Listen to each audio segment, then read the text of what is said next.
This is JR Watches Star Trek for the first time, podcast 63. Space, the final frontier. These are the voyages of the Starship Enterprise. Its 5-year mission to explore new worlds, to seek out new life and new civilizations, to boldly go where no man has gone before. Only this week have I noticed that you still use the same Space, the Final Frontier intro in every single episode from the beginning. So did you finally start listening to them? I had to, because only on about half of the ones on our blog did you list our end of the season awards. I had to go back and listen to half of the season wrap-ups to find my old awards. Oh, wow. You did it that way? I just did it all from scratch. Yeah, that was going to take a long time. Although there were some categories that basically forced me to go back and look at every single episode. So I feel like I did a pretty comprehensive review. Wow. Good for you. I guess now's a good time to officially start. I don't know if we'll throw all that little talk in there or not. But let's just say we're going now, right? Okay. Okay, this is JR Watches Star Trek for the first time. Engage. That's JR. Yeah. I'm John. I'm from Salt Lake City. That's usually how we begin things. This is JR from Honolulu. And I know it sounds like we're in the same room, but we're really half a world away. Yeah. Just imagine, when we do this, like 50 years from now, one of us could be on a different planet. It's true. As for now, though, all I can do is go outside and look at the moon and realize that somewhere underneath the same bright moon, you're podcasting with me. Yeah, and it's really weird because the sun is really shining bright right now. Is the moon seriously out where you are? No, John, I just felt like Fievel. I know. Fievel. You know, as a kid, I used to love that, and I thought it was adorable, and then I kind of manned up. Okay. Anyway, this is really special, and we're really excited because we're not even talking about any episodes this week. We are just, we're not summing up any episodes. We're just going over the entire Next Generation, the goods, the bads. We have several categories. We have several rankings. Tons of listeners sent in their stuff. We were overwhelmed with what people have been sending in. Yeah. So, several doesn't even scratch it. What? Several categories, that's an understatement. I mean, I would love to compare this to our original series wrap-up because I think this is way past what we did for that. Oh, I know. Yeah. I think the original series is better than Next Generation, but the Next Generation podcast wrap-up is going to be better than the original series podcast wrap-up. So that's one thing Next Generation has going for it. That's an award right there. Best podcast wrap-up, Next Generation. But we won't get to that until like a few podcasts from now when we compare the two. We got 3 movies to go, and then we can do that. 4 movies and 4 because then 3 more movies. We have 7 movies. Oh wow, that's a lot of movie watching. We got after this coming up, we got Generations. We have First Contact. And then maybe we'll just do one podcast where we talk about Trekkies 2 and Galaxy Quest. And then Nemesis. Then Insurrection. A lot of people forget Insurrection. Ooh, then Insurrection. Nemesis. And then Nemesis. Okay. Nemesis has, apparently, I just learned this. You saw Inception, right? Forgot the title. Is that new crazy movie? Haven't you seen it yet? Didn't we talk about this last time? I haven't seen it yet, John. I'm sorry. Well, one of the cool guys in it, one of the guys on their team, is in that movie Insurrection. Not Insurrection. He's in Nemesis. Sorry, Nemesis. And he was really cool in Nemesis. Not so cool in No, he was really cool in Inception. But not so cool in Nemesis. Yeah. Yeah, I haven't heard very many good things at all about the Next Generation Star Trek movies, especially the last 2. Oh, really? Yeah. I'm holding myself back from speaking of it at this time. In the trying meantime, to remember if Nemesis has even a star on Netflix. But, well, all right, that's for the future. Hey, Generations, I think, is on Netflix streaming right now. We don't even have to rent it. It isn't. First Contact is, but Oh, Generation is not. okay. However, and then again, Nemesis or Insurrection isn't, but Nemesis is. Um, John, if you'll remember, and I do fondly, that you and I saw Generations at the movie theater together. I don't remember. Thanks a lot, jerk. It's the only. Were Steve and Ammon there? No, but Jake Willis was. No, because I remember seeing Generations with Steve and Ammon, but I don't remember seeing it with you. Are you Well, sure you you just saw it didn't see it again with with- Jake and Peter without me? I'm positive Jonathan Madsen. Now, why did I even do this podcast in the first place? I don't know. It's all a fraud because apparently you've seen Star Trek before. All right. All right. Well, hot diggity doggy. Do we have any crazy news before we just get going? Because this has the potential to be a long podcast. It does. Although, I mean, It could it's also all surprise listed us if out you're though. short. It might just Yeah. go really quick. Yeah. Okay, Like- I have a little bit of news. Okay. First of all, and I know I'm forgetting something, but shout out to a few new listeners. Adam, who sent in his top 10. That I don't know. You probably noticed it came your way, and his top 10 is kind of similar to mine, although he is wrong in a few places. And also David, who I don't know if you caught this, but his email address said yale.edu. So he's probably on crew at Yale.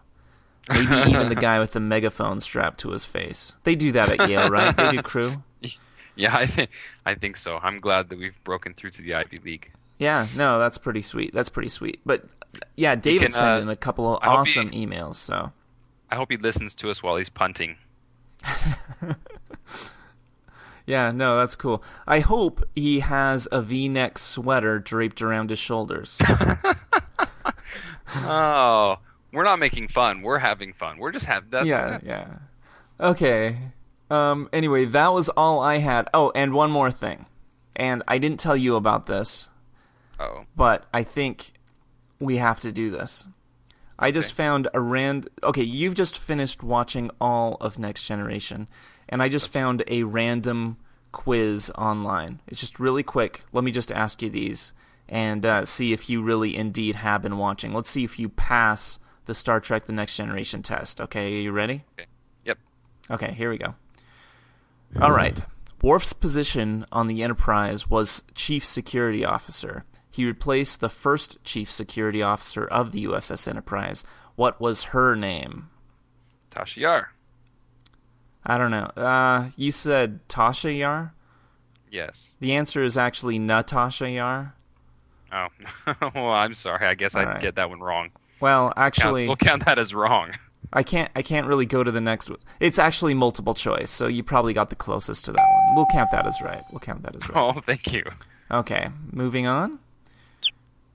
Oh, wow, was that a weird sound? Okay. Ensign Ro Laren had an intimate relationship with a member of the Enterprise's senior staff. Who? She got riked. Very good.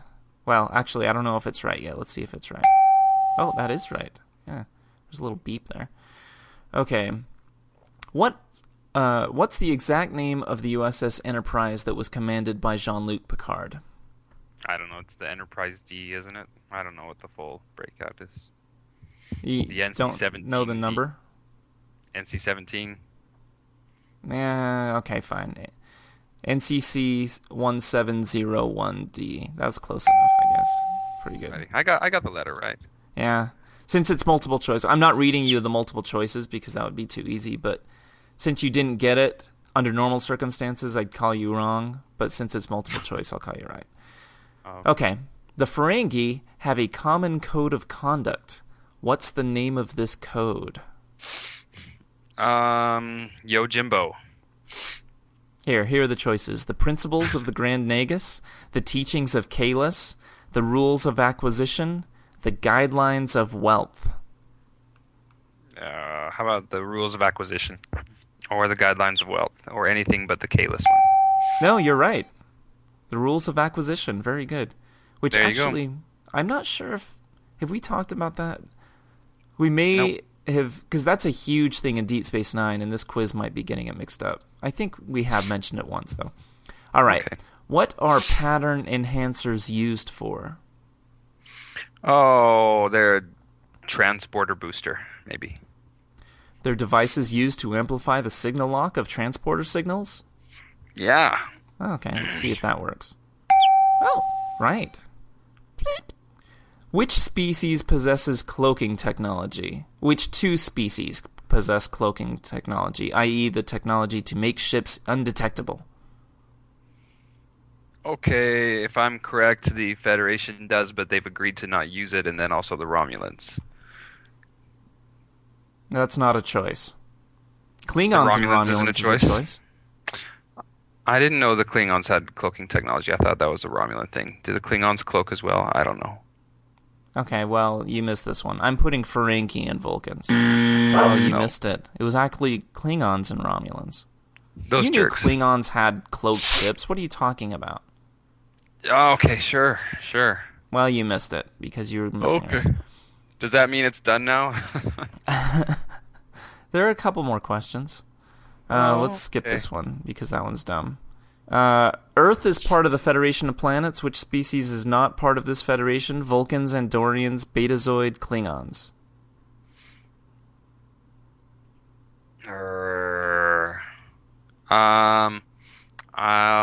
Let's go with Klingons. John, according to a few episodes ago, the Federation does have cloaking technology, buddy. I'm a little anyway. All right, fine. So- Fine.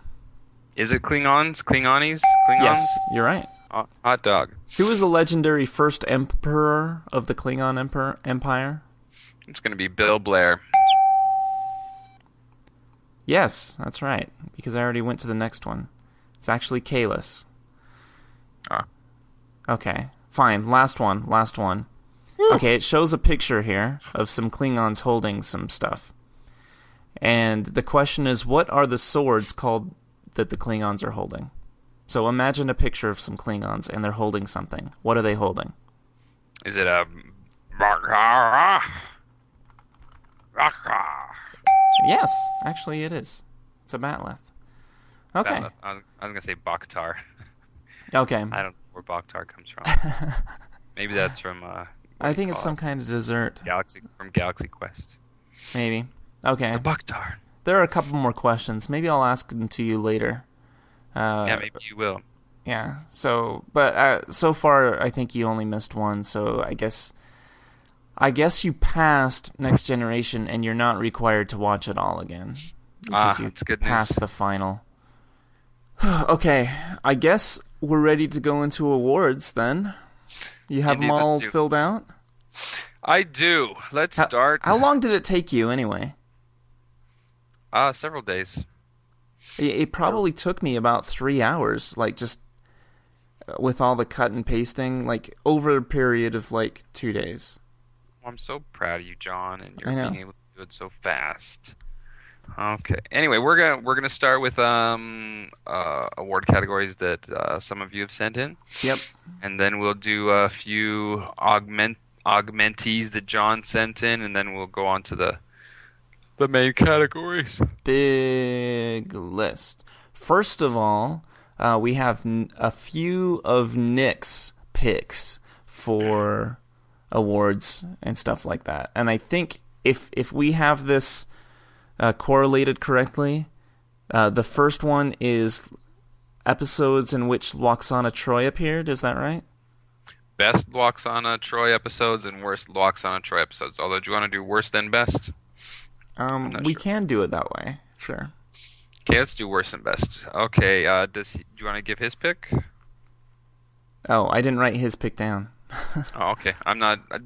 We got a lot of categories in from people. We didn't get a lot of their picks, which actually will probably make this go a little faster. But let's go with. Okay, so for me, worst Loxana Troy episode is Menage a Troy. Oh. Really? Menage a Troy? But it has such a great Yes. name, and there's nudity.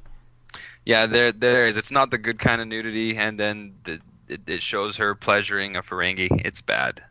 That's true. Real That is really bad. But there is one that's far worse, and that's the one called Cost of Living, which is the one where she was in the mud bath, and she tells Alexander the most valuable life lesson of all, that sometimes it's important just to enjoy yourself. That's pretty bad. That episode's probably going to rear its ugly head again. Maybe, possibly. Okay, well, on the other hand, my favorite Lwaxana Troy episode is the episode called Half a Life, which I mostly liked because Charles Emerson Winchester from MASH is in it, and he plays this suicidal 65-year-old who has to kill himself ritualistically when he gets of that age. I agree on that. Do you? It's okay. probably That was, actually a pretty good episode. Yeah. Kind of. It was sort of good.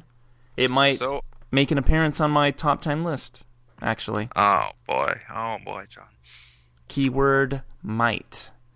Okay, well, Menage a Troy might make an appearance on my top 10 list as well. So, okay, moving on to most entertaining shipwide ailment. Go ahead, John. Okay. Okay, so there's only one, right? There's not a best and worst entertaining? Yeah, just a best. Okay, the most entertaining shipwide ailment was that one where they all got drunk and they all slept with each other. The Naked Now. Naked Now. Yeah. Okay. I'm going to go with the Barclay Syndrome from Genesis. Oh, of course. Yeah. I'll be honest, I should have picked that one. That's a good one. Yeah, you should have. Okay. What was yours for best hair? Or worst hair? Do we do worst first? Worst hair. Yeah, and I for the aliens, I stuck with like headdress things or heads. So but this is basically the humans. For my worst hair, I went with Data. Oh, really? Okay. Yeah. My worst hair, I went with Tasha Yar. It's pretty bad. I guess pretty it's mannish. Pretty bad. Yeah. Yeah. Best hair? Okay. Mm-hmm. Deanna Troi. Oh, don't you just want to sleep in her hair? Yeah, I do. Maybe live in it. Although I considered Worf's berries and cream lab pony? hair. Yeah. His berries and cream hair. No, she has luxurious locks, so I agree with you there. So. Okay. Well, that was obvious. All right, John. Worst alien headpiece. The worst one is, if you remember right, the evil aliens in the game. I have them written down somewhere else. But you remember that woman seduced Riker and gave him that video game that got the ship addicted? The Buttheadians. Yes, the Buttheadians. I wasn't sure if you remembered her, but yes, definitely the Buttheadians in that, because she has a giant butt on her face, and that's the worst skull head alien design. What do you think? Okay. I'm going to go with the Soleil from Lonely Among Us, and it's just like a giant cobra head. The entire upper half of their body is a cobra. They're a cobra. So that was your worst? That was my worst, yeah. Okay, what's your best? The Cardassians. Oh, of course. Yeah, I should have picked Cardassians because strangely, out of all the aliens I picked for my best, I picked the Soleil from Lonely Among Us. Oh. Out of the hundreds of aliens, I picked your worst for my best. Just looks like they slapped like a... Anyway, so it looks cool fantastic. though. Like on still, like just the picture looks cool. Yeah, the people that didn't, the people that were fighting with the Soleil, their faces basically looked like dogs, like chihuahuas. Oh, yeah. That was right up there too. But my honorable mention for best alien head is the Bajorans, because it's simple yet effective. Yeah, I would agree with that, except it's not effective. Oh, okay then. All right. Cardassians, though, that's good. Most interesting one-time use, never again seen prop set piece, and I'm going to go with the bridge from yesterday's Enterprise. It rocked my socks. Oh, nice. And it looks like I don't have something here. Okay, Shoot, then I'll have to make something up. The Bajoran. I will say the that talking pod in Haven that announced that Deanna Troi was about to get married, and it was just this box with a face on it, and the face was painted silver like the box, and it was that thing. Okay. All right, John, what is your story episode with the closest to reality parallel? Symbiosis, because it's close to reality about drugs. Drugs will ruin everything. Everything. So, I'm going to go with family. Oh, right. Because, the whole episode was just about Picard back on the farm. Right. And it was interesting because in the future, we in the brave new world that exists in the 24th century, it takes a village, and we're all socialist, and so it was actually a commentary on life back in the 20th century, because they don't really have families in the future. Yeah, that's true. But I don't know. It was almost like they were relating closely to us. So, no, family's good. Also, John, as an honorable mention, I put Force of Nature because they actually use the term climate change in the episode itself. Ooh. Okay, John, it's been pointed out that the silver box with the silver face was actually played by someone. So Quark. Armin Shimmerman played Quark. Who is a character in Deep Space Nine. That was what we forgot to say in announcements. At the end of this episode, we haven't said it yet. At the end of this episode, you're going to announce if you're going to do Deep Space Nine or not. Bum, bum, bum, bum. That's right. I think I read maybe 10 essays. There was an outpouring of essayness. Yeah. And you wouldn't believe how many people wrote in and said, you really shouldn't do Deep Space Nine. Like the majority of the essays, that was it. I know, that's weird. Why would people even bother writing those? Yeah, it seems like a waste of time for that essay. No, obviously everyone wants us to continue on. So we will discuss the various arguments, and then we'll bring that up. So anyway, That's for later. All right, John, my favorite only once seen alien, and I'm going with the bog monster from Skin of Evil. Oh, that's a good one. Oh, I like that Imagine one. If it talked, it would go. I picked the Binars, which I don't really like very much, but I kind of like the concept of them, that their society is based on computer language, which I think is very sci-fi. 100 years from now, we're all going to look like the Binars. We're going to be paired with a 1 and a 0, and we're all going to speak binary because we're so computer literate by then. All right, John, what is your least favorite one-time seen alien? Okay, and these guys didn't bug me. I mean, no, they bugged me way worse than everybody else because a lot of people really liked this episode, and it was an okay episode. But the Cytherians from the Nth Degree... I think they look so jolly. Or the one guy, anyway. They're just they're so evil, right? It's like, la la la, I am too lazy to move from this section of my eccentric part of space, and so I will drag you over here, and it will be delightful. Yeah. They bugged me. Well, they bugged me. Weird old man floating head. I'm getting a phone call. Hold on just a second. All right, John, I turned my phone off. My house phone is off. Wow, that's commitment. This is most important. Okay. Do you want to know how committed I am to this podcast?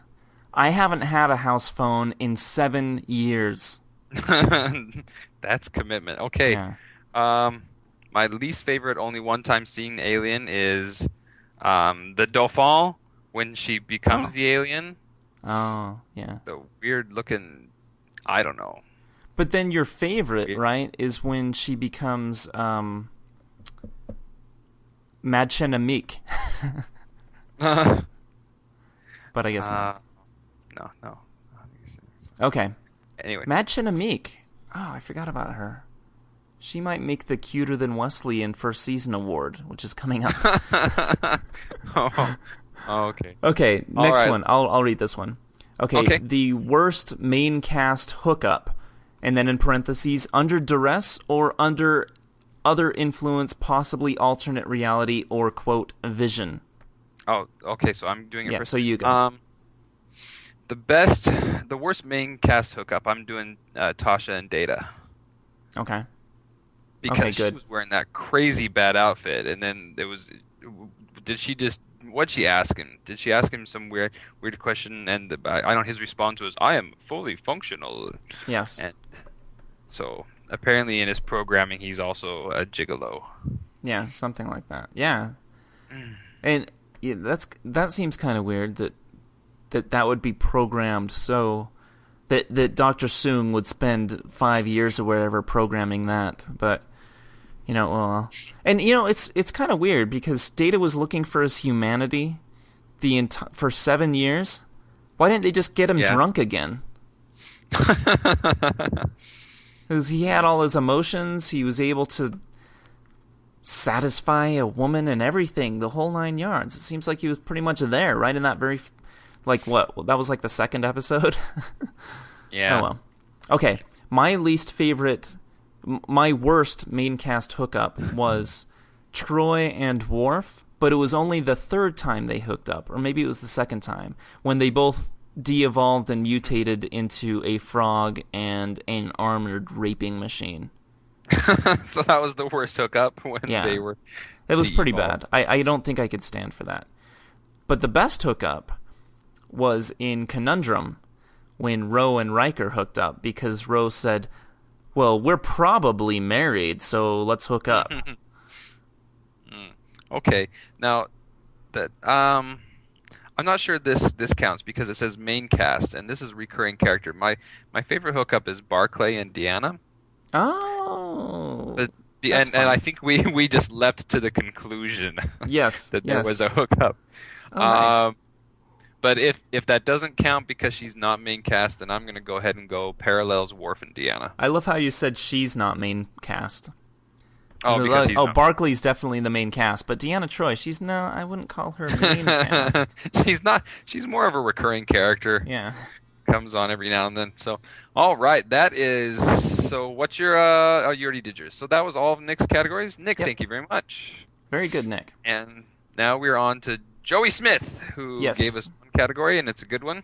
Yeah, well, we And only picked one category from his because his other one kind of Oh. melded off into some other ones. But alien technology, best alien technology. Yeah, and this one I had to.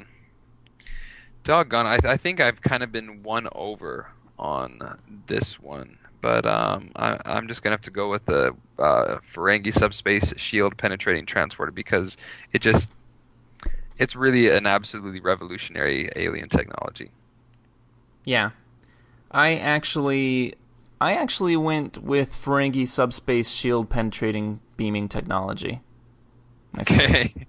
It's yeah. Well, there you It's beyond the pale, whatever that means. I don't even know what that term means. I think I used it incorrectly. But it's right out. go. It's right. It's right out. Okay. You know that we're feeling our oats when we start quoting the Holy Grail, huh? Yeah. Let's see. Okay, so Tim E has given us a few categories. All right. The least And plausible go ahead. action from Data. Is that Go next, ahead. right? Uh-huh. Yeah, you can start. Okay. Well, I'm asking the question to you. Okay. Not destroying all mankind and taking over the galaxy. Or at least attempting. That's the Oh, least so pretty much plausible just action. okay. That's an interesting way to put it. The least plausible action. See, because okay, you took it in a different direction. You took it with the assumption that he's the murdering, killing machine, and Oh, yes, he is. I took it with like, if he's really so good, why would he do this? So like, my least plausible is, just is actually evidence that he would take over the universe. Okay. You know what I'm saying? Okay, Which is in the most toys when he's beaming out and then he tries to kill Kivas Fajo, and he was unsuccessful. And then they say, Data, it appears you fired your phaser trying to kill that guy. And Data said, oh, it must be wrong. I am lying to you right now. And Data lies. Yeah. Big fat liar. Big fat liar. I really got stuck up on that for a long time. Yeah. Well, it's a pattern. It's the beginning of a pattern of deception. Yep. So, John, what is the action most likely to result in an ejection from Starfleet? Okay. Just picture this whole scenario here. Say you're Okay. Captain Picard, and you have two dignitaries from an alien planet staying, like, not well. Are they on the board the ship? Well, you're escorting two dignitaries who are running for office for world leaders, and there are two of them. And then your security chief beams over to one of the ships and stabs the guy in the chest, one of these candidates. I mean, talk about international, like, intergalactic incident. But yeah, I'm voting for when Worf beams over and kills Duras. That's pretty darn good. Yeah. I didn't even remember that. So mine is similar. I'm gonna go ahead and go with stabbing a fellow officer, and I'm citing phantasms. Phantasms. Again, murdering data. Of course, the real obvious one that happens all the time is disobeying the prime directive. I can't count that because no one actually cares. It's like the law that just giggles about. Well, it's kind of like speeding. Everybody does it. So eventually, like, the force of it, the weight of it just kind of wears off after, the 20th episode where you see it happen. Yeah. So yeah, but it's kind of weird. You would think that Starfleet doesn't look too kindly on stabbing, but apparently you can just stab anybody. Like, stabbing's okay. Maybe that's why they stab. Like, if you phasered somebody, that would be really bad. But if you just stabbed them, oh no, you can stab people. I mean, we're not going to throw people in prison for that. What is this? The Middle Ages? Go ahead, stab whoever you want. Oh man, that's good fun. Okay, Well, your all right. least annoying Loxana moment. Okay, I can't really pinpoint anything, but there probably had to be a point at which either she was asleep or she was off screen and they were talking about her. Okay, So there you go. that may have happened. Yeah, Although I don't know, we don't have any proof that she even sleeps, do we? I don't know. I just put when she was dating Charles from MASH, but only Okay. up to the point where she gives the speech on the stupid hats that the planet wears. Because she gives this weird hat speech that's kind of dumb. Yeah. Okay, well, that wraps up Tim's categories. Next, we have a couple of categories from Trent. Trent Cole, Yes. which is a great name. Trent Cole. Yeah, it's almost like Trent Steele. Trent Steele. Oh boy. Hello. Okay. Hello, Max Power. My name is Trent Steele. You don't have to wait in line. You've got a great name. Okay. Trent Best- says first category. Best scientific discovery. Go, Yes. John. I just put Dyson Sphere because pretty he good. actually asked it in the question. I'm like, yeah, the Dyson Sphere, that'll work. Okay, I'm gonna go ahead and go with transporter stasis, which is apparently it has no time limit, and I'm taking it from Relics, Right. where Scotty just threw himself in the buffer and was there for several hundred years. Yeah, you could totally just like Rumpelstiltskin it up and see what the future's like. Yeah. Yeah. There's no rewind, but hopefully the future's good. But I mean, Seriously, people should do that. when people are about to die on a regular basis, when people are about to die, they should just throw them in the buffer. Yeah. I figure, we'll give it a few years. We'll figure out how to. We'll how to deal we'll with that take later. you out of the buffer just as soon as we find a cure for 17 stab wounds in the back. Yeah. Oh wait, right. I had another one for this one. Okay. I had the least credible scientific discovery. Oh, okay. And that was in the episode The Neutral Zone when they found the 3 human losers from the 21st century, I think. Yeah.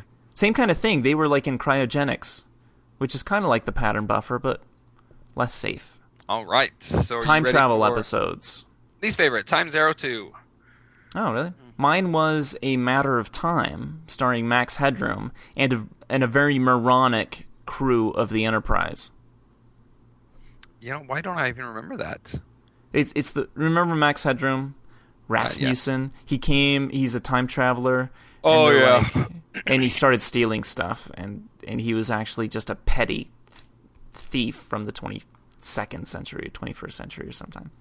Okay, but my favorite, well, My Go favorite is ahead. actually a different episode, but I'm not going to use it. But I do like Timescape, which Timescape. no, no, not Timescape. I'm changing my mind on the fly. I'm going to go Times Squared. Times Isn't that Squared. one? Because I like it because it's where you meet yourself from a different future and you talk to yourself and you reason with yourself like Captain Picard did, and I thought that was kind of cool. Okay, I'm gonna go ahead and go with Firstborn because Oh, right. it's not a real heavy time travel episode, and you only figure out that time travel is a part of it at the end. I love at the end though when the time travel was discovered as how stuff happened. That it was like, how did you accomplish such a thing as this so-called time traveling? But I I took love the it time because travel bus. yeah, because we know that time travel happened in this, and it was done in order to change the past. But you know what, John? You can't change fate, and maybe we shouldn't even be trying. By the way, in the show Glee, I love that actress that plays the Cheerios, the head cheerleader lady. What's her Jane name? Lynch, of course. She's Oh, great. she is so awesome. Anyway, so there we go, John. Did you say your worst time travel episode or your best? What's your best? No, you did. You did. Yeah, I did. Times Squared, right? Yeah. No, wait. Okay. You can do the Did you Willis not first. do the best worst seriously weapon system that was only seen once? You know, I didn't. Best and worst that was only seen once. Oh, I thought you did. I thought you did. No, but if you have answers for those, go for it. Okay, I'll do my answers because I think my answers are pretty important. Okay. First, the worst, the Ferengi foam laser whips, Okay. and then the best that we only saw once, the Sitaran amnesia ray in Conundrum. That's pretty sweet. Yeah, those were both sweet, worth mentioning. Okay. All right. Do you want to do the Willis next? Okay. Okay. Now, our friend and listener Jake Willis submitted some categories, and I didn't know how to deal with them. In fact, it made me cry. But John was brave, and so Yeah. John, I'm gonna let you take it. Here, do you want to read them to me? You go ahead, Oh, because you don't have them? because I don't have them. Okay, the Congratulations You Aren't James Tiberius Kirk Award. Which, yeah, what do you do there? I'm not even sure what that means. Yeah, I picked using the forbidden, the crazy technology that we'd never seen used, the main deflector dish technology on the Borg, and having it accomplish nothing! Absolutely nothing! That's the Congratulations You Aren't James Tiberius Kirk Award, awarded to Riker for firing the main deflector dish in that one. That's pretty good. Okay, the Whoopi Goldberg Award can be awarded to the most awkward and out-of-place casting job during the whole series, and I went with James Worthy, who played the giant mute Klingon in Gambit, Part 1 or 2. And then the Cuter Than Will Wheaton in Season 1 award, which can be awarded to anyone cuter than Will in Season 1. So this was tricky, because he was the cutest person in Season 1. Yeah. But I went with Rhonda Ulrich as the secretary in The Big Goodbye. You remember her? She looked like Victoria Jackson a little bit. Ooh. Okay, the Best Data Moment award. You didn't really even have a best data moment? Well, for the best data moment award, I'm probably gonna. I think my favorite might have been when he stabbed Troy in the chest. Okay, well, I had when he told that woman that her son is dead and hates her. Your son is dead, but if he were alive, he would hate you. Yeah, That was he probably would. the best data moment, yeah. That's pretty awesome. Okay, the best episode where Ashley Judd made a guest appearance. I have the game, and you have nothing, right? No, I'll submit for this one too because I think I can. Let me just gonna have to go with the game. That's probably the winner there. Okay, and that's all I have. I didn't really have another answer there. Okay, so those are the Jake Willis ones that we didn't know what to do with, but that was pretty good. Okay. All right. Now we have some Josh Fillmore awards, and I'm pretty sure that this email was mostly making fun of us, since I've been being made fun of from Josh Fillmore for the last 33 years. Um, but all in fun. So let's see.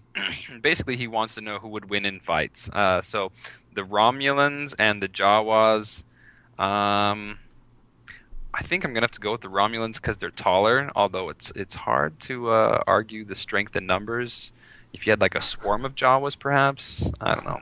Well, no, I went with the Jawas because if you noticed, the way he phrased it, he said the Romulan and the Jawas. So he was there only you go. speaking of one Romulan. So if all the Jawas had to fight one Romulan, I'd go with the Jawas. Okay, well there you go. Now let's see. Next one is Picard versus Steve Irwin. What do you got, John? I went with Picard because Steve Irwin is dead.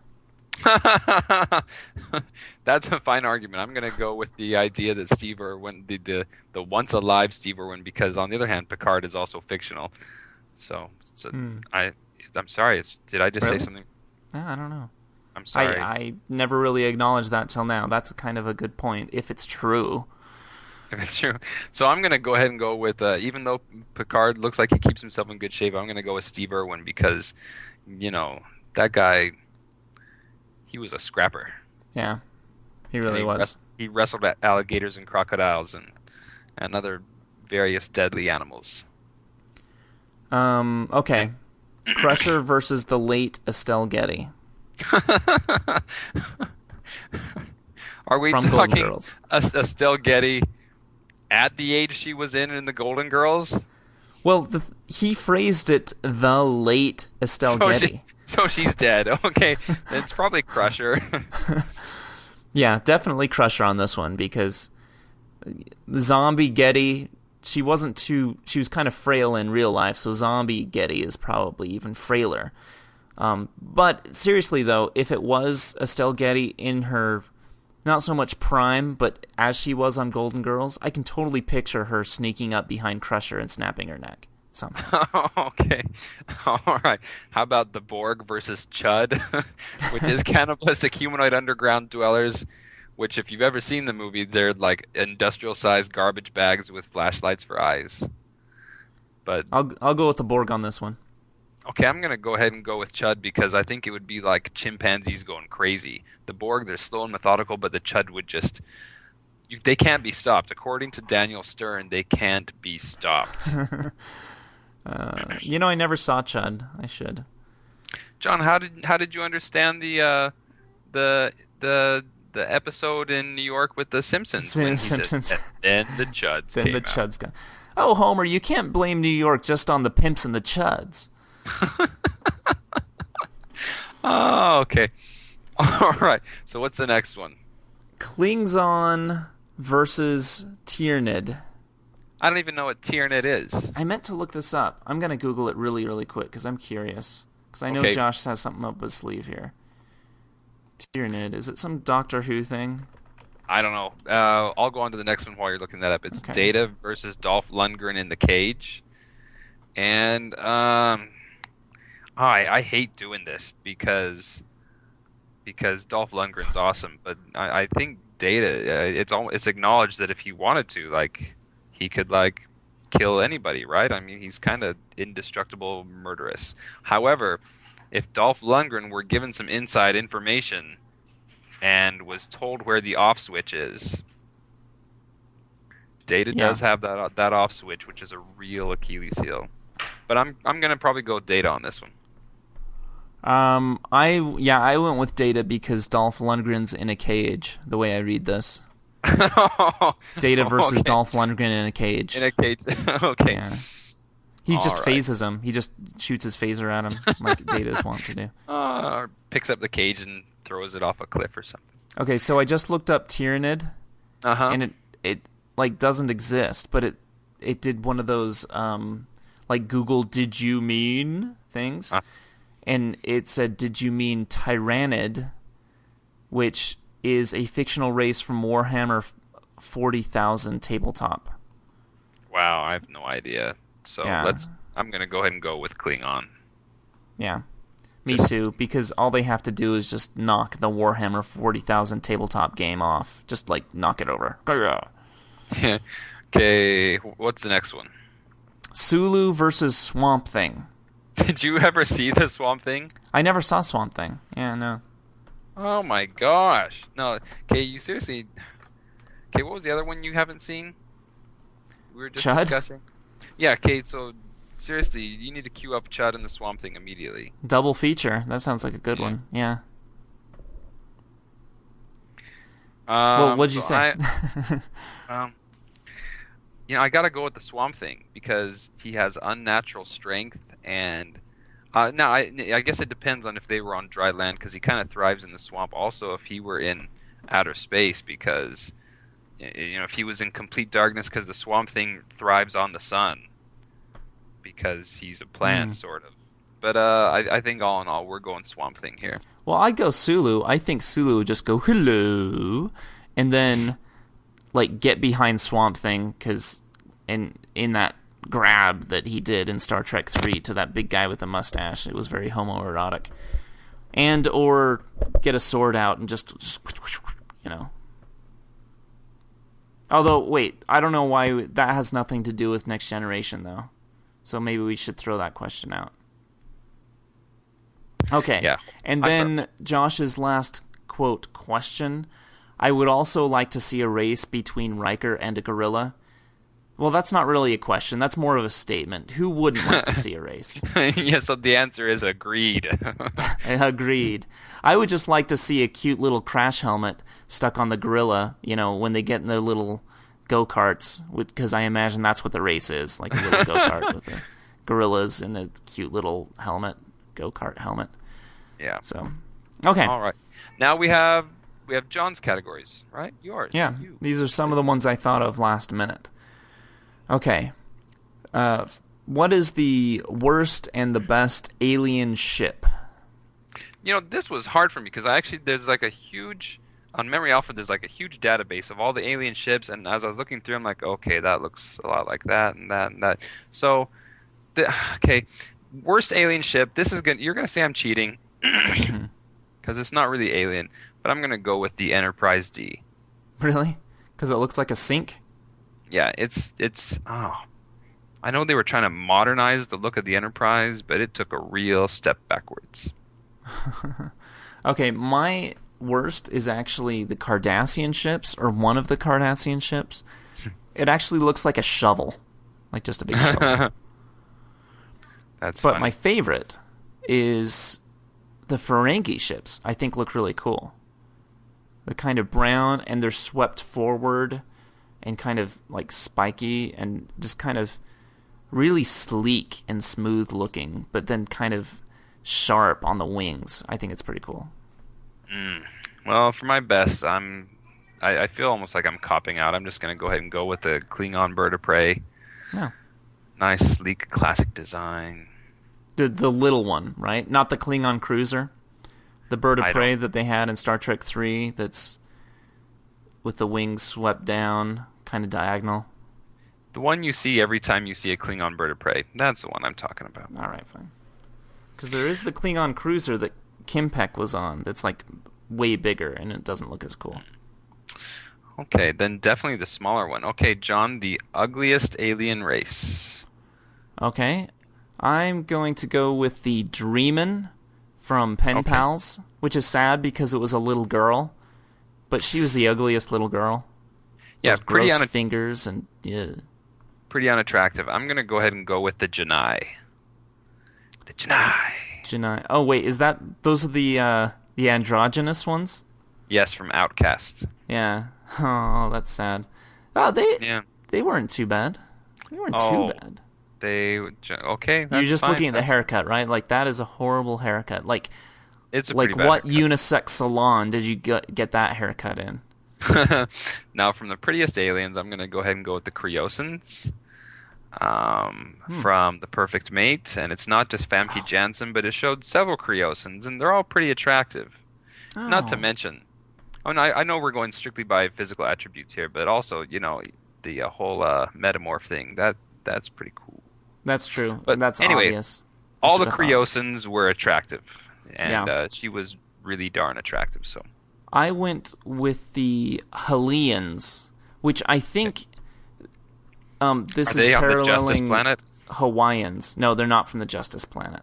Oh. But the Hellions, they were in the episode Aquiel. Remember Aquiel?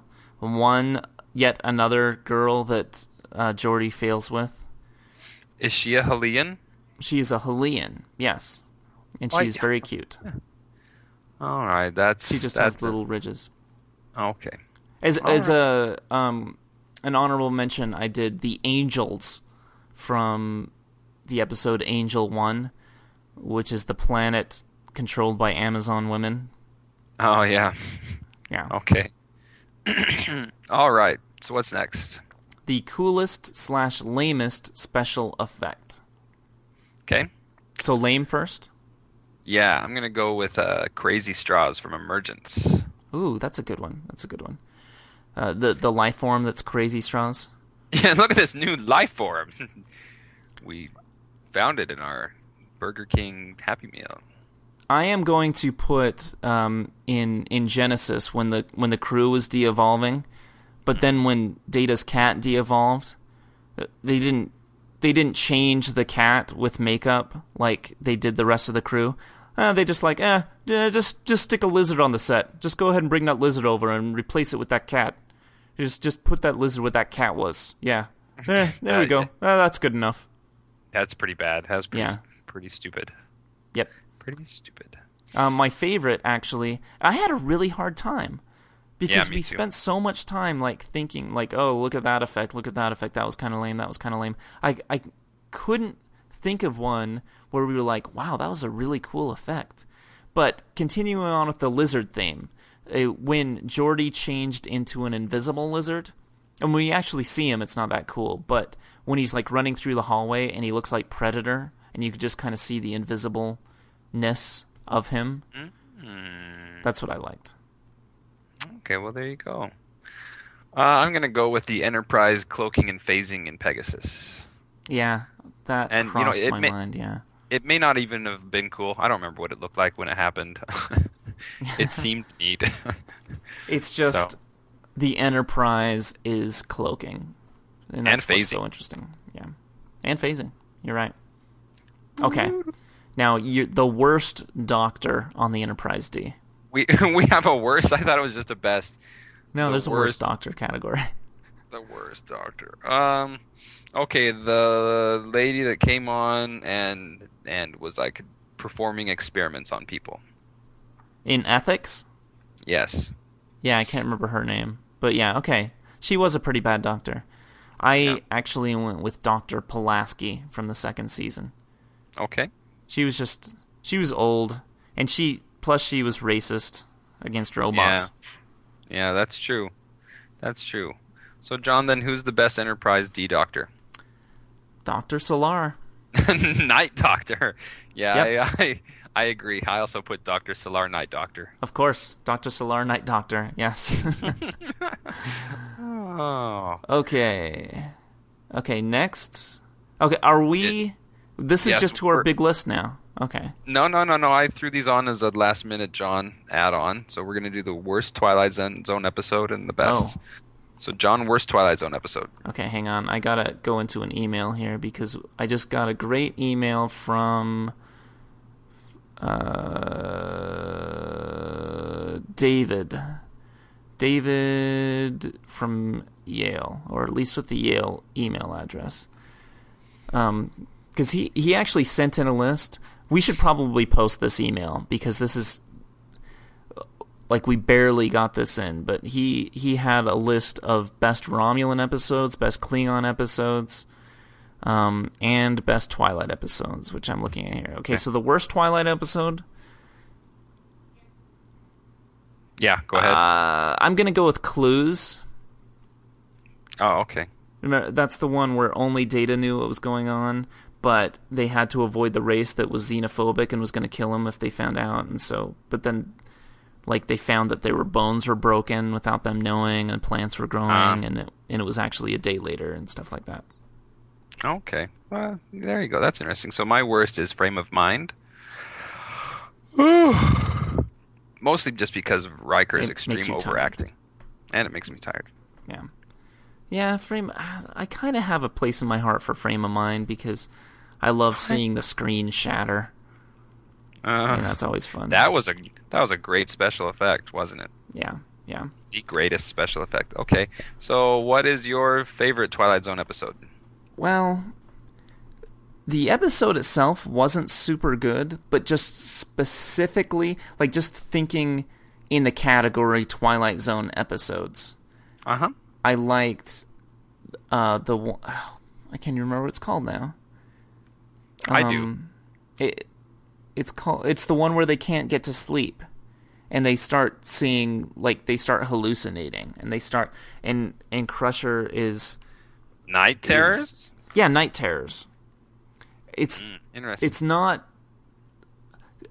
like all these other ones, like Remember Me and Conundrum and even Frame of Mind and the one, what's the one where they get captured by the aliens who like cut them on the side. Actually, that one's really good. Maybe I should pick that one. The one where they imagine that metal table with that serrated saw and they're cutting their arms off, and is that Night Terrors? That's not Night Terrors. I can't remember which ones. Okay, but there are those two. Everybody knows which two episodes I'm talking about. But I do like the one where they hallucinate because they can't sleep, because Crusher's hanging out in the morgue and all the bodies just sit up. And that's just really scary. But then the other one is really scary because it's alien abduction. It's like a remake of Fire in the Sky, and that one's really good. So those two episodes I think are my favorite. Okay. Well, John, I'm going to go ahead and go with probably Remember Me. I really liked Remember Me. I know, I remember. I thought you'd go with Remember Me. That was the first. That's what started the whole Twilight Zone episode. Whoops. Sorry, I dropped my phone. Think how disconcerting that would be. I know, yeah. Everyone just like telling you stuff that's like not that is not true, and it'd be crazy. Doggone it. So, honorable mention to Parallels. I really liked Parallels too. Yeah, Parallels is good. Okay, now we're in the big list, right? It is time for the big list. All right. The best. Oh, let's do worst title. I had a 3-way tie, just so you know. Okay. This one came up immediately. I didn't have to go through and scan through all of them. I think I did for the best, but the worst, I'm just going to go with the outrageous O'Connor. I should have picked that one. Outrageous. Outrageous. Oh, outrageousness. My worst was a 3-way tie between Sarek, Ensign Ro, and Aquiel. It was just because they're just names. They're just names of people in the episode. Weak. That's funny. What's your favorite? Okay, my favorite. Actually, there were a lot that I really liked. I'm looking at my list right now. I'm just gonna go ahead and say. That was a good Skin of Evil. Okay, that's pretty darn good. I'm gonna go ahead and along similar lines, I'm choosing The Devil's Due. Really? Oh, that was on my list. I'm looking at my list right now. Like Devil's Due. I almost picked Devil's Due because it was like, okay, you got the alliteration. Plus, it's like taking this term and just literalizing it for the sake of the episode. You know? Yeah. Like literalizing some old expression, which I think is kind of cool. But on my honorable mention list, A Fistful of Datas, I, Borg, The Icarus Factor, that's pretty good. Up the Long Ladder, which I almost chose, Samaritan Snare, and Menage a Troy.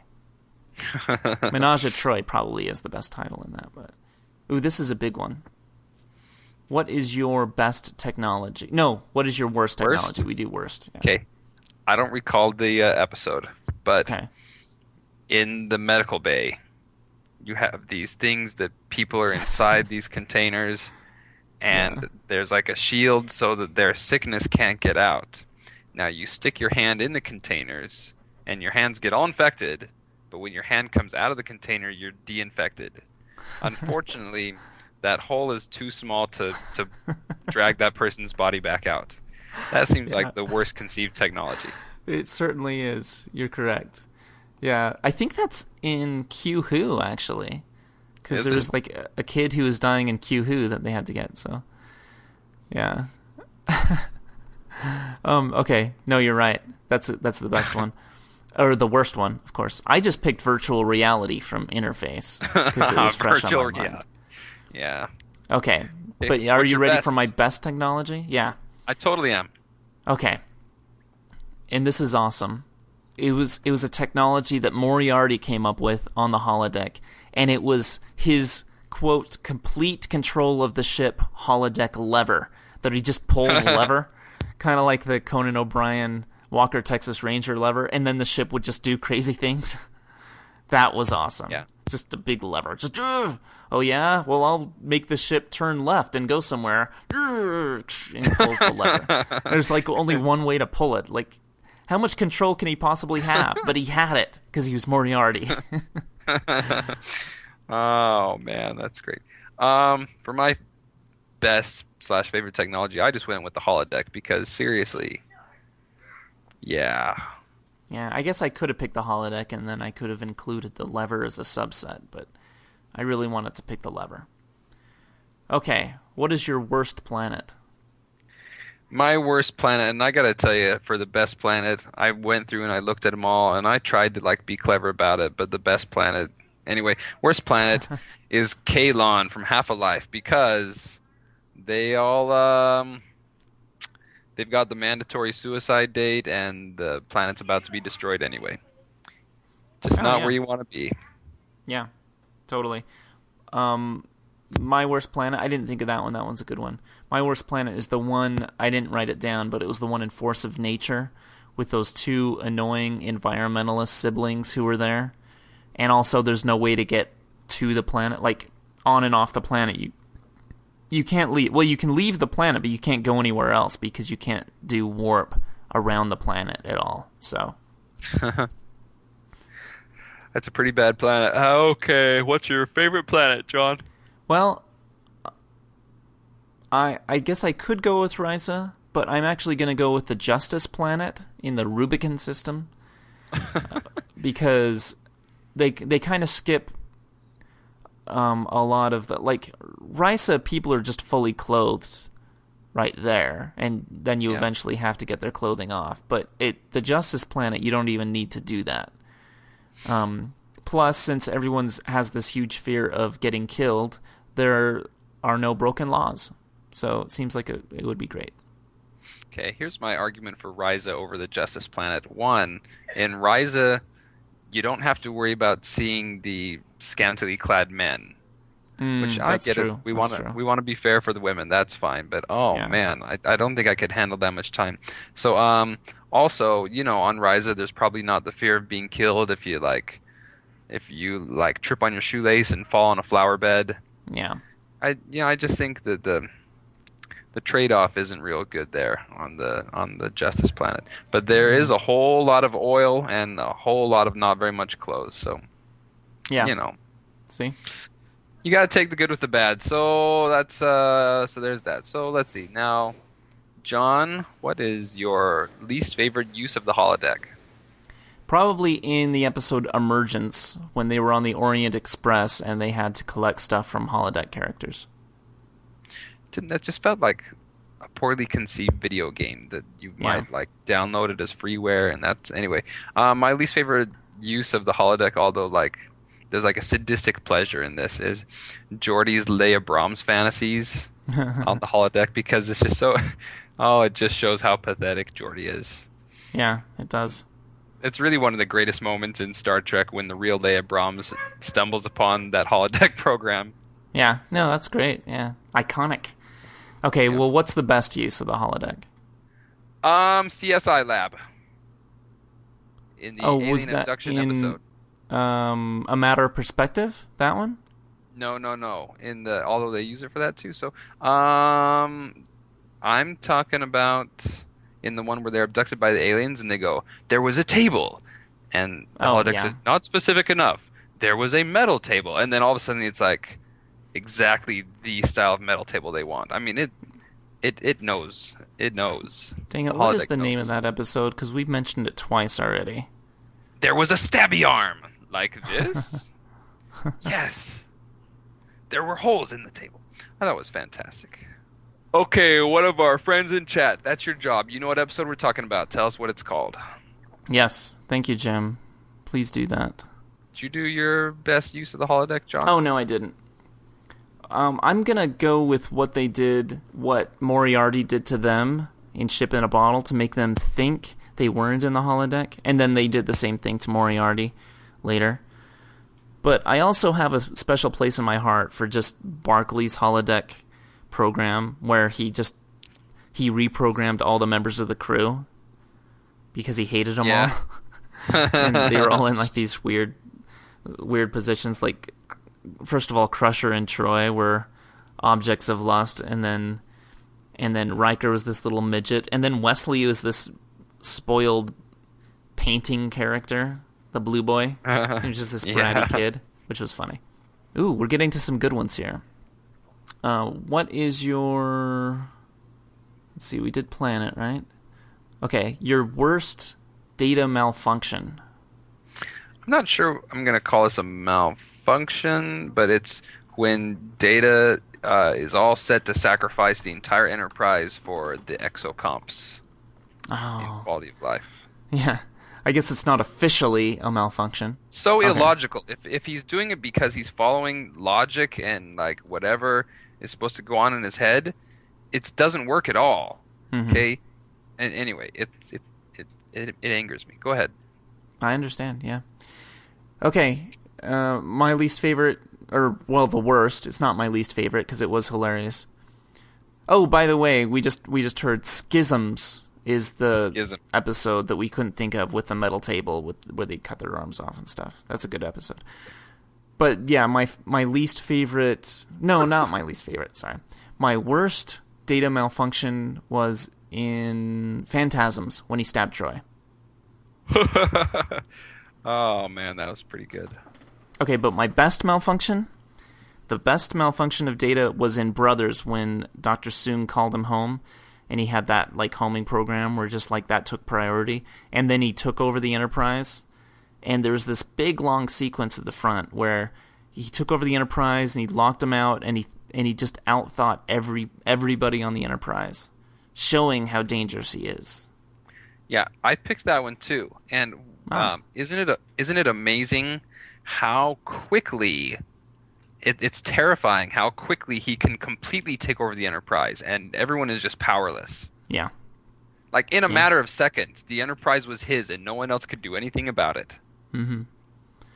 Yeah. Scary. It wakes me up at night. Yes, it does. John, the worst alien race. I'm going to go with the Talarians in Suddenly Human, because they captured that human kid, and it seemed like they committed a lot of child abuse to him, but they're like, oh, that's just our way. That's just what we do, kind of thing. But he gets trapped and stuff. And plus, their best leisure activity is running alongside the river. Oh, I knew you were going to mention the river. Okay, that's pretty good. I'm going to go ahead and go with the Packlids. They were on there. I thought about them. Because they're just terrible. They're like really, really stupid. They're like really, really stupid bullies. But then like once they're bullying you, it's almost like being slapped around with a foam pad because it's not that bad, but it just doesn't stop, and it just would be so annoying. Yeah, I kind of have a hard time with the believability of the Packlids, because if any other alien race, like besides the Federation, ever encountered them, they would just kill them. They're just like, you shouldn't be living. Okay. Well, all right, John. That means my favorite alien race is the Creosans. And they are... Especially the ones that are the Metamorphs. The Metamorph Creosans. Oh, right. Okay, yeah. That's funny. You should learn to be exactly what it takes to make me happy. You should conform yourself to me. Yeah, no, that's... Oh, go Metamorphs. You're right. I didn't have it, but I did have a different morph. I have the Elasomorphs. That fell in love... That teddy bear that fell in love with Wesley Crusher. But they can change into anything, and you gotta see them change. And, like, Wesley was looking at him, and he's like, wow, the effect that you guys change with looks really cheesy, but that's kind of cool. worst metaphorical villain. What was your worst metaphorical villain? Mud bathing. Okay, very good. Mud Which bathing in is some, horrible. in some context wouldn't be a villain. There can be good mud bathing, but the way it was employed in Star Trek The Next Generation was absolutely insidious. Yeah, you'd think it wouldn't be bad, but they found a way. Okay, Oh. I almost went with this one. The lack of cohesion in the writing teams from a part 1 of an episode to the part 2 of the episode the following season. That was almost my worst villain. That's good. But I ultimately just went with the Prime Directive. The Prime Directive. Okay. And my best metaphorical villain? Memories. Memories. Some of them were planted, but memories nonetheless. Yeah. I can't remember which episode I was thinking of that, but it seems like it came up a lot. That memories of something like really presented a problem to someone in the episode today. Yeah. Nick just joined us in chat, and Nick, you'll be pleasantly surprised when you go back and listen to this podcast. So Yeah. There you go, Mike. Okay, my favorite metaphorical villain, because it's so relevant to today, and I think I put this in there because it simply had to be mentioned. It was drugs. Not just once, yes. not It's just once, but twice was drugs the villain. Oh, you have to pick it. Okay. Okay, John, your worst real villain. Okay, and this is why I didn't pick the Pac-Leds for the worst race. But Because they're okay. because they were the worst real villain, and it was just the Pac-Led crew and the Pac-Led ship in Samaritan Snare, because it was horrible, and they're horrible, and gosh, what a horrible episode. Okay, for my worst real villain, I really also could have put this as the best real villain, but I'm going to go ahead and go with Data, Oh, because of course. Dang it. he's like one of the biggest villains on the show, but they just keep pretending that it's not happening. Oh, yes. Mr. Fox Jim makes a fine point. If I really wanted to be a little better about it, I would say Lore, because I hated Lore. I'll say it. I Really? hated Lore. So anyway, there you Don't go. you What's... hate Lore? Because he might make another appearance. Ooh, on your favorite villain list, John, who's your best real villain? No, I mean in Star Trek. Oh, okay. Maybe. Well, yeah. Okay, my best villain? Although, am I supposed to go best first? No, I you say go best first. Yeah, what, JR, what is your best real villain? Gol Madred. Gol Madred! Why didn't I go first? Because I'm a Now it's winner. going to seem Winners like I win. copied you by picking Gol Madred. So did you just copy me or what? No, That's I pretty- didn't copy that's you. I pathetic. thought of Gol Madred all by myself because he is the best Okay. villain. Okay, if you say so. David Warner. Very excellent actor. All right. And I sounded Australian there for some reason. But no, Gol Madred was evil. Evil. You're next. With worst guest? Yes, and I'm going with Joe Piscopo, Are you serious? who had a very brief appearance on, I don't remember the episode, but he was trying to help Data become a comedian. It was in And the it was- Outrageous O'Connor. It was pretty bad. Because that's exactly what I picked. I picked Joe Piscopo. Oh, man, that is awesome. I almost felt bad because it's not like I hate Joe Piscopo, but it was horrible. I mean, Yeah. comedians are supposed to be funny, right? Yeah. Okay, so John, what was your best guest? Best My guest. best guess probably... Well, I feel bad for not picking Leonard Nimoy, but I actually didn't pick Leonard Nimoy. And I didn't pick DeForest Kelley, and I didn't pick James Doohan either. I didn't pick any of the original cast members, but I did go with James Sloyan as Alastair Jirok in The Defector. I just thought he was a really good character, and it was acted really well. Yeah. James Sloan was on my list, and I was super tempted to do McCoy. Yeah.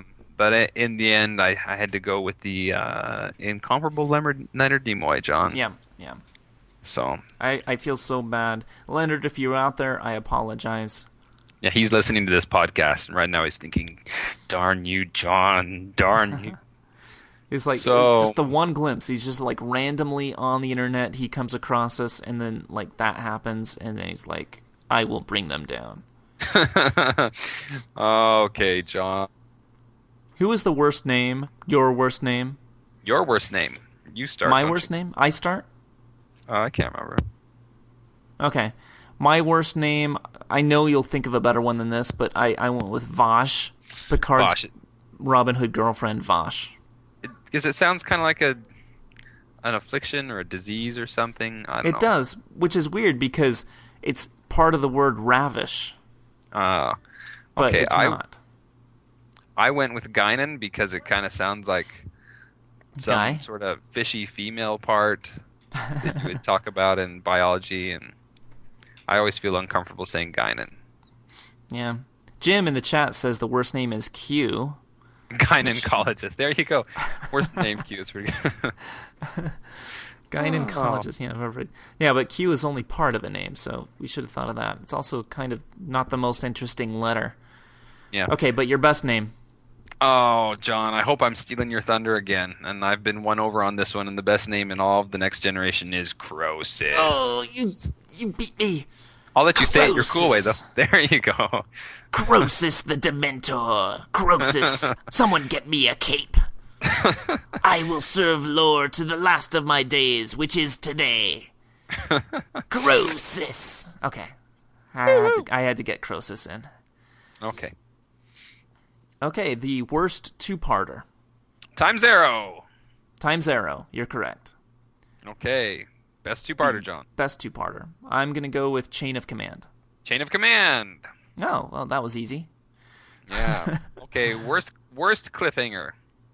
Okay, I might be cheating on this one, but I'm going to go the first season episode called Conspiracy, because it was one where there were the worms in people, and they killed them all, and they went back to Federation headquarters, and they were there.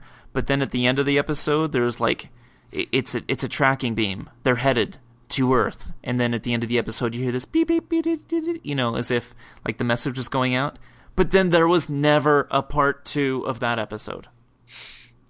John, that's a fine choice and fine reasoning. If you had to pick a standard two-parter and you were choosing your worst cliffhanger, what would you have said? I like your reasoning though, and we can even go there. There you go. We'll just stop. That's the worst cliffhanger. You make a fine Times point. Arrow. Yeah, whatever. Okay, so no. What is your favorite cliffhanger? Okay, but my favorite cliffhanger was, where is it? Best cliffhanger. Yeah, Best of Both Worlds, actually. Yeah, I would say that my favorite cliffhanger has not yet happened. But the Best of Both Worlds was my choice as well. I mean, it ended so great. Yes. And then the second one, anyway. See, it's interesting because it was not my favorite second parter. It was not my favorite first parter. It was not in my favorite episodes, but just the in-between, the exact cliffhanger part was the best. And then 5 minutes after the second part started, then, it was gone, whatever. But the actual literal moment of the cliffhanger, that's what made it the best cliffhanger. Yeah, absolutely. Absolutely. Yeah. It was a fantastic moment. Yes. So, fire the deflector dish. So, Yes. All right. What's next? Your worst part 2 resolutioner. Best of Both Worlds, Part 2. I picked Best of Both Worlds Part 2. Do you want to know Okay. what my best Part 2 was? Yes. Chain of Command Part 2. Chain of Command Part 2. Hold on. Yeah, I knew we'd think the same there, definitely. Okay, here's a good one. The worst Deanna love interest. I'm going to go ahead and go with Rawl because it was just appalling. Is that the guy in Rawl The Price? From The Price, yes. Oh, yeah. Lloyd Braun from Seinfeld. Yeah. Yeah, no, he's gross and greasy, and he rubbed her foot, and why would she even like him? Why do girls like guys like that? Ugh, makes me so mad. Okay, I actually went with her son, Ian, because if you remember, Ian started as a beam of light that came into the ship, and then, went under the covers and into her womb. So I think that counts as a love interest. At least a romance. That Yeah, some kind of yeah, or just some kind of sexual quickie, and it was with her own child. So that that's is gross. nice. Okay, That is nice. but the best Deanna love interest, and it's good to steal some of your thunder for once, because I'm going with Reginald Barkley. Oh, John, I wish you were stealing my thunder. I had that originally listed. Oh, really? But I'm gonna have to go, and I kind of went a little serious on this one. I wanted to go with Worf, and I did go with Worf. I went with the Worf. Oh, you went serious. Oh, how Isn't that tender. sweet? I went. You like her serious. more with Worf than Riker, then? Yes. Oh, Hooray! Fox Jim agrees. We win. oh dang. Interesting. I like her with Tom Riker more than Worf. I almost put that. I almost Really? put Riker Part 2. Okay, but no, Barkley is good because she really kind of got the warm flurries for Reginald Barkley, of all people, for a little bit. That was kind of cool. Yeah. Gives us all hope. Okay, now the worst Beverly romance for you. Okay, I'm gonna go with Odan from The Host because that kind of guy, I hate him. Oh, okay. Yeah, I The kind I of don't guy like that that guy either. like puts his hand on your shoulder, and even when he's like describing the toast he had that morning, it's the most serious thing you've ever heard discussed ever. He's Mr. Intense. He's very sincere about it. This Yeah. toast was. He looks into the sun and starts crying. The sun is so good. or Or like looks at a rainbow. Oh my gosh, the rainbow! I wish the sun There's would a hurry up double and set. rainbow. Oh, I assume you're quoting Bedazzled. Yes, I am actually. Oh man, that scene was really funny. Oh, and So- the latest internet YouTube craze of this 10-minute footage of this guy going on and on about a rainbow and just going nuts.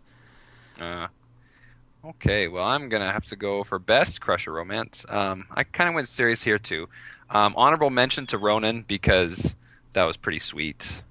The whole candle romance. But for the Yeah. award, I went with Picard because that was kind of like the overarching romance that covered the entire show, and it was always kind of there in the background. And even though I guess they got married, right? According to all good things. So anyway, According to one timeline, yeah. the Picard. Very good. Okay. I will go with. Okay, yeah, Jim's calling you out, saying she never had a romance with him. Well, you're definitely going to call me out on mine. Well, they kissed, they expressed feelings, and they got married. Yeah, they kind of got married. They got married in one timeline. We don't know if it's all timelines. So I guess you can say anything. We're talking fictional here, so we can do whatever we want. Well, forget the future timelines. They still kissed and expressed feelings. That's true. All right.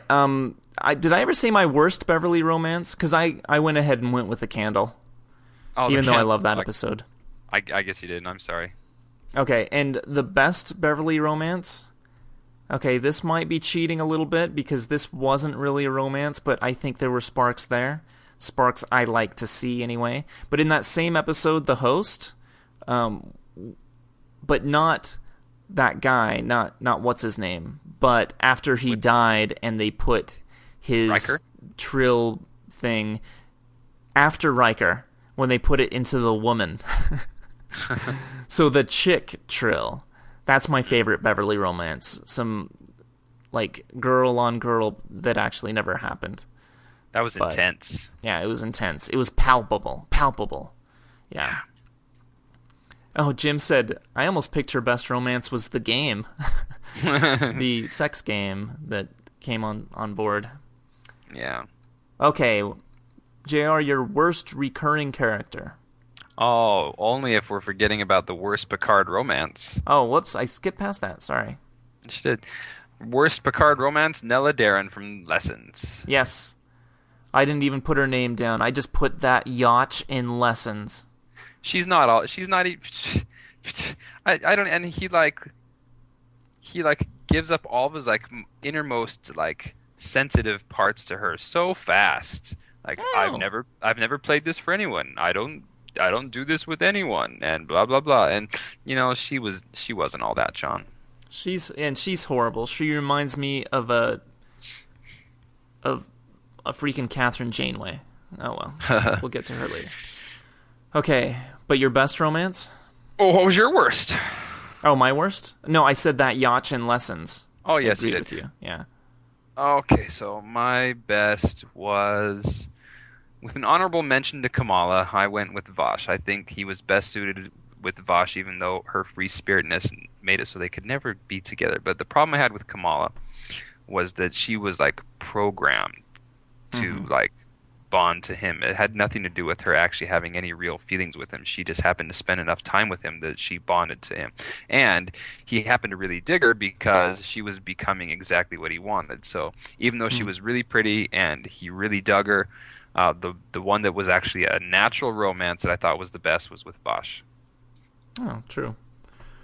And all the problems you had with Kamala were benefits for me, and I went with Kamala.